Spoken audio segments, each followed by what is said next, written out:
Kanadı kırık kuş misali gibi çırpınırım. Seni sevdiğimi ben herkese haykırdım.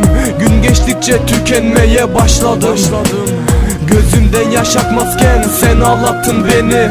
Sabretmekse kavuşmanın bedeli. Ben beklemeye hazırım zaten.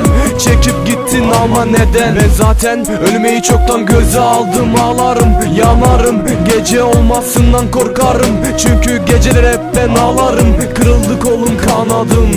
Yaktın beni neden gülüm, neden? Senden ayrı yaşayamam ki ben. Yaktın beni neden gülüm, neden?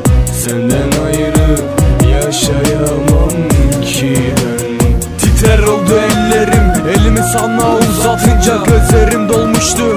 Gözlerine baktığımda üşüyor bu bedenim, senden uzak kaldığımda.